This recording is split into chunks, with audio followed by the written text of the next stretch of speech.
भारत एक ऐसा देश है जहाँ देवी की पूजा किया जाता है, जहाँ शक्ति की आराधना होती है, जहाँ माँ को सर्वोच्च स्थान दिया जाता है।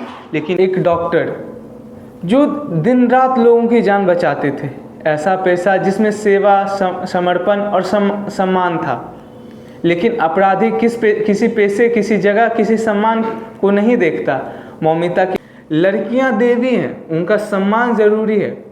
स्कूल में बच्ची जिसकी उम्र इतनी कम थी कि उसे सही और गलत का ठीक से ज्ञान तक नहीं था, जो खेलना चाहती थी, स्कूल जाना चाहती थी, जिसके दिमाग में अपराध का कोई नामो निशान नहीं था। लेकिन समस्या सिर्फ अपराधियों की नहीं, यह हमारी सोच, हमारी मानसिकता, हमारी चुप्पी भी है। खासकर लड़कों को सम्मान और सीमाओं का शिक्षा देनी होगी, बहुत जरूर। मैं विनय रंजन और आप देख रहे हैं बिहार के नवस। आज की यह कार्यक्रम सामान्य नहीं है, ये वह कहानी है जिसे सुनकर दिल कांप उठता है, और यह सच्चाई जिसे अनदेखा नहीं कर सकते।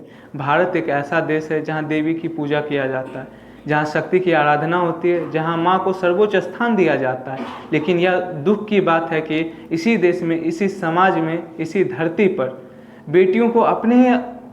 बेटियों को ही देश में असुरक्षित है।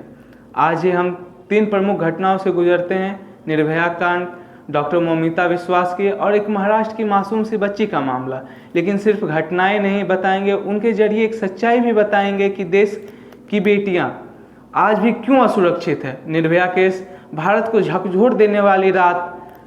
चलिए शुरुआत करते हैं 2012 की उस सर्द दिसंबर रात से, जिसे भारत कभी नहीं भूल सकता। 16 दिसंबर 2012, दिल्ली की सड़कों पर चलती बस, और उसके अंदर इंसान के बेस में छुपे कुछ दरिंदे।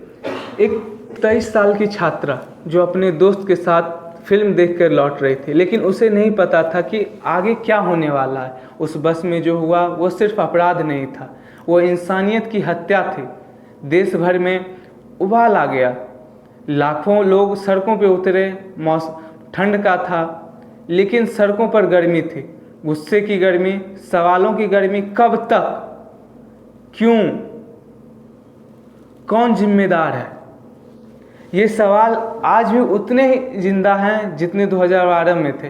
निर्भया केस में कानून बदल दिया गया, POCSO act, fast track court, महिला के लिए हेल्पलाइन नंबर, सख्त सजाएं, बहुत कुछ किया गया। लेकिन क्या समाज बदला? क्या अपराध रुके? अगर रुके तो हम यह कार्यक्रम ना कर रहे होते। निर्भया के बाद हम सोच ही रहे थे कि देश बदलेगा, लेकिन नहीं, समाज वही खड़ा रहा, हैवानियत वहीं की वहीं रही। तभी आता है डॉक्टर मौमिता विश्वास केस। एक डॉक्टर जो दिन रात लोगों की जान बचाते थे, ऐसा पेशा जिसमें सेवा, समर्पण और सम्मान था। लेकिन अपराधी किसी पेशे, किसी जगह, किसी सम्मान को नहीं देखता। मौमिता की हत्या और उन पर हुए अत्याचार एक और काला सच सामने ला दिया। भारत में महिलाएं न घर से सुरक्षित हैं, न सड़क पर, न बस में, और न ही अपने कार्यस्थल पर। डॉक्टर जैसे शिक्षित, स्वतंत्र, प्रोफेशनल महिला के साथ ऐसा अपराध सिस्टम पर भी सवाल उठाता है, और समाज पर भी। क्योंकि अपराधी सिर्फ कानून नहीं तोड़ता, वह हमारी चुप्पी, हमारी कमजोरियां, हमारी अनदेखी का फ़ायदा उठाता है। और अब बात उस मामले की जिसे सुनकर दिल कांप जाता है। महाराष्ट्र की वो छोटी सी बच्ची, एक बच्ची जिसकी उम्र इतनी कम थी कि उसे सही और गलत का ठीक से ज्ञान तक नहीं था, जो खेलना चाहती थी, स्कूल जाना चाहती थी, जिसके दिमाग में अपराध का कोई नामो निशान नहीं था। लेकिन दरिंदे उसकी मासूमियत को भी नहीं छोड़ते। ये सिर्फ अपराध नहीं, ये मानवता पर सवाल है। सोचिए, अगर 3 साल, 4 साल, 5 साल की बच्चियां भी सुरक्षित नहीं है तो ये देश किस ओर जा रहा है? हम मूर्तियों की पूजा करते हैं, लेकिन यह उम्र की बच्चियों को बचा नहीं पा रहे। यह विरोधाभास नहीं, यह विफलता है। अब बात सिर्फ एक राज्य या शहर की नहीं, बात है पूरे भारत की। NCRB के आंकड़ों के मुताबिक भारत में हर 16 मिनट पर एक लड़की या महिला पर यौन अपराध होता है। हर दिन लगभग 90 से 100 मामले दर्ज होते हैं, और जानकार कहते हैं कि असल संख्या इससे कई गुना अधिक है, क्योंकि बहुत से मामले अब दबा दिए जाते हैं। कई परिवार शर्म के कारण शिकायत नहीं करते, कई लोग रिश्ते के डर से चुप रहते हैं, और कई जगहों पर पुलिस की कार्रवाई नहीं होती। तो कई समस्या सिर्फ अपराधियों की नहीं, यह हमारी सोच, हमारी मानसिकता, हमारी चुप्पी भी है। सरकार या पुलिस को दोष देकर इस समस्या का समाधान नहीं निकाल सकते।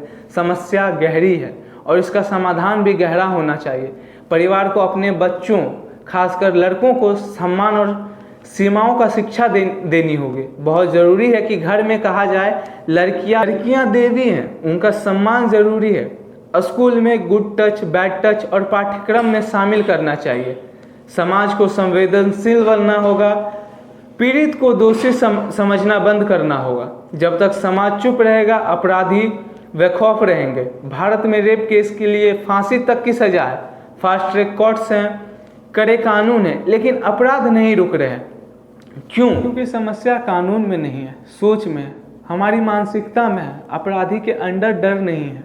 जब अपराधी को लगता है कि मैं बच जाऊंगा, तभी अपराध बढ़ते हैं।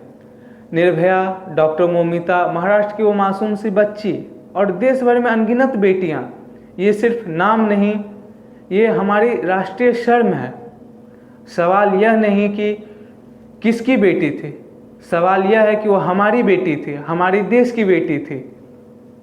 जब तक भारत की हर बेटी सुरक्षित नहीं, तब तक यह देश वास्तव में विकसित नहीं हो सकता। हमारी मांग सिर्फ एक है, तेज न्याय हो, सख्त सजा और बदलती हुई सोच के साथ। मैं हूँ विनय रंजन, धन्यवाद आपका।